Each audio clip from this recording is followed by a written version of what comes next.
driving around back here in the Escanaba River State Forest, back on the logging roads that I haven't traveled before. I know a small section of this area. I do some blackberry picking in it, but this is all new territory to me, and it looks pretty interesting. Finally found my first where somebody else was hunting, and maybe it was this. Maybe they were here this morning.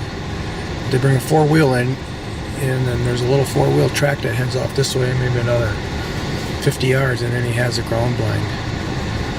So I backed out of there real quick. I don't want to ruin his hunt. And now we're gonna move along some more.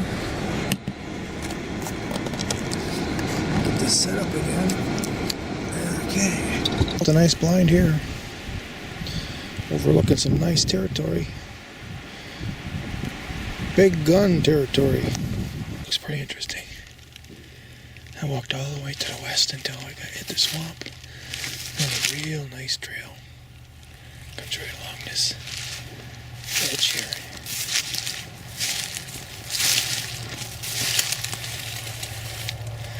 I don't think it's a big buck though. It's kind of low. It's good grow time. Okay. Look at the shreds are on top of the leaves. So that's relatively fresh. Okay, well that's very interesting. Probably on a west wind, he's walking this.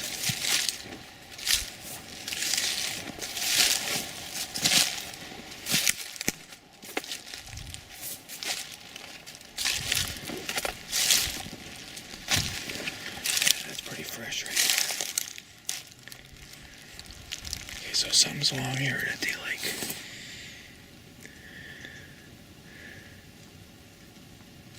Back, and look what I see. Let's see, where can I get? There he is. That's a porcupine. Very fresh buckwood atoll.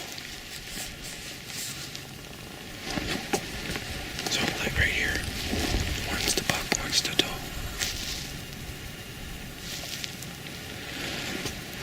Very fresh.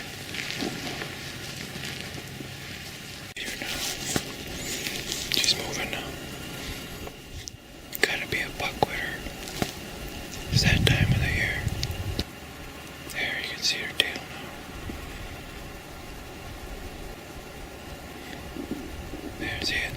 There she is.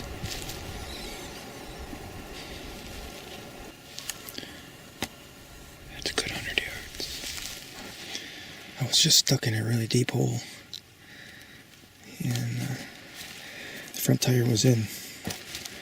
The seaweed just kind of grinded something inside her, and it just crawled me right out of there.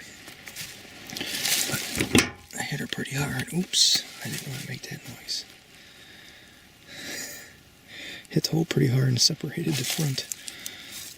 So hopefully it doesn't give me trouble getting out of this. I'm back in here kind of far now. What I'm doing is I'm gonna, oh look at that, somebody cut some branches off of her. I wonder why that. But I'm on the back side of that last clear cut that I saw a doe in. That would have been Monday night, 5 days ago already. And we had a south wind, so as I walk toward it, the wind is going to be in my face. I haven't walked, I got stuck down here a little ways. I'll show you where I got stuck. But I'm going to walk in there just to see if there's any paths towards that clear cut, or if it veers off one way or the other. But it's 1:45 or so, and I got time that if this runs into a dead end in the next half an hour, hour, I'll be able to come back to the car and go back to a spot that I know of. But I'm hoping to find a spot back here to hunt tonight. So we're going back right now. Here's the hole I dropped the Subi into.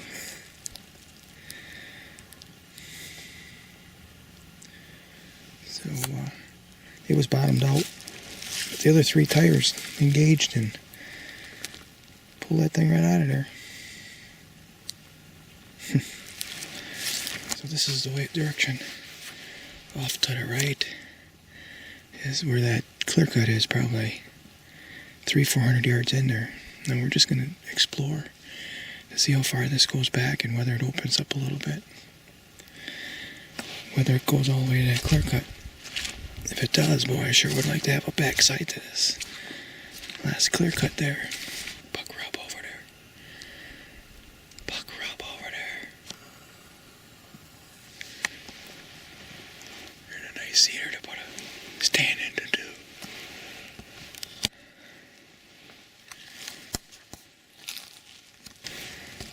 I've seen lots of these in through here. And there's another buck rub.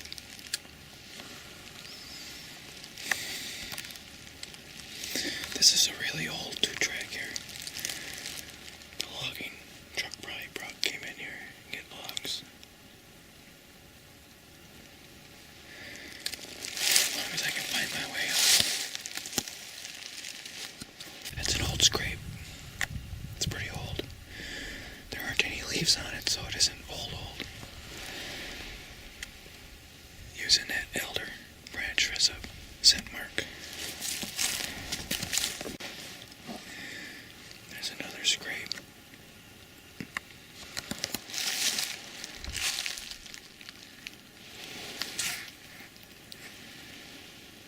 I don't think it's fresh.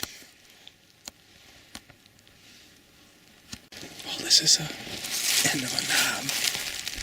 There's a series of knobs and islands that come through this swamp of water in it.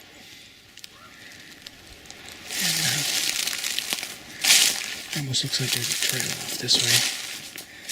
I'm going to circle on this last knob here. I'm going to walk my way back out. I don't even have a compass with me, so better not get too far back or I'll forget which way to turn when I head back. So we'll just check this out. Kind of looks like it's clear that way. This could be the backside of that clear cut. That's what I'm looking for. Back way in on the south wind.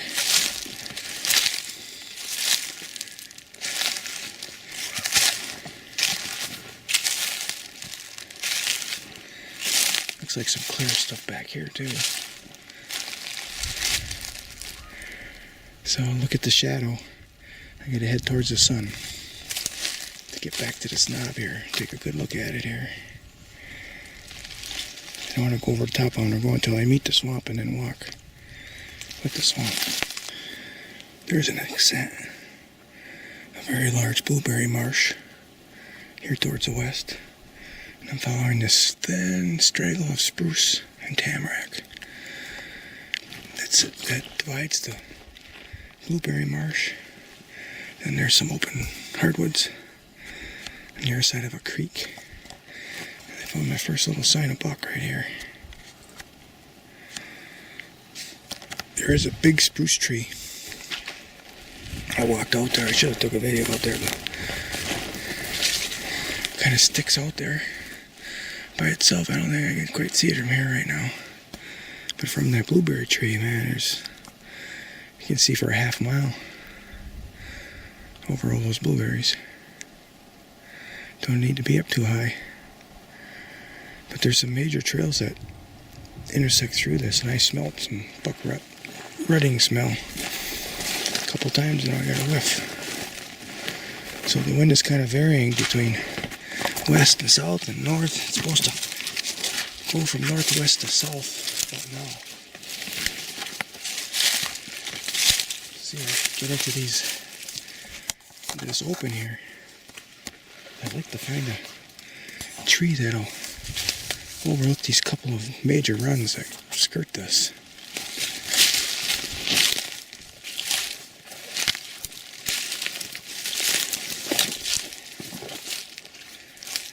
Everything's so thick, I'd like to have an opening right through.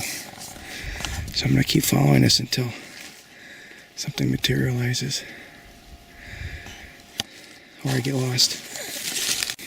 Got That's a fresh break right there. Following a pretty good path. This is the end of the high territory. I walked all the way in there and it's all swamp. It's all the way around here is like a little point. And the tag alders, there's a narrow band here and then it widens out into a big white fat band in there. Got water. There's a leaning maple tree in there. Might be able to see into those tamaracks on the other side of the tag alders, but I don't know. Doesn't look that great.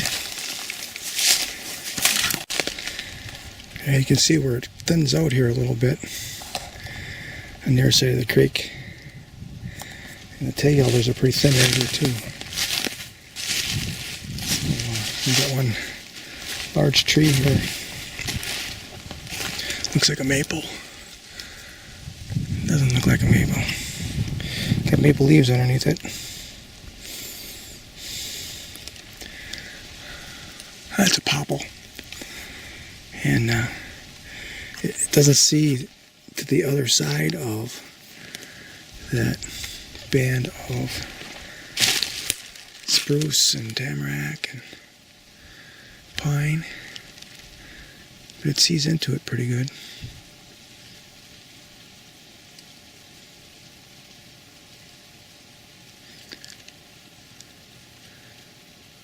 So I don't know how much farther I got to go before I run out of hardwoods, but I'm going to keep going.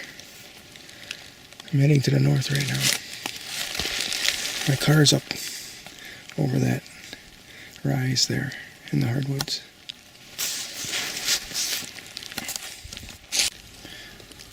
I don't know what that white grass is, but I've seen it before. A little patches of it here.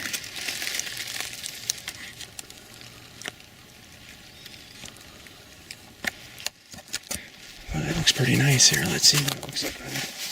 There's a main trail on the other side of the edge of spruce trees here.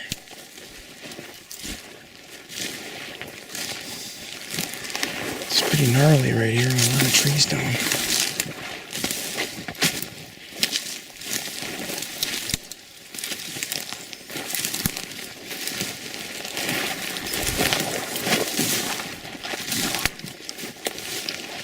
So right here is the main trail that's on the west side of it. I can see the cedar.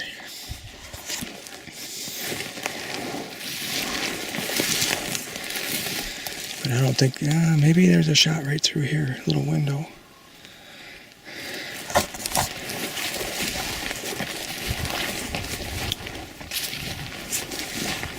Not this year anymore, but oh, maybe muzzleloader when it calms down. There's more trees in here versus that other area that I looked at.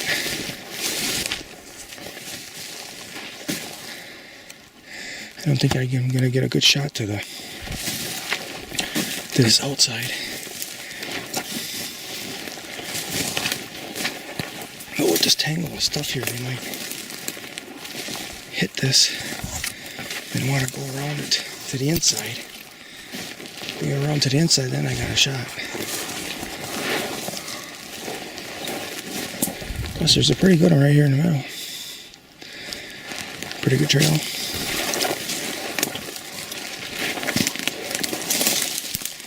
Definitely if they come this way.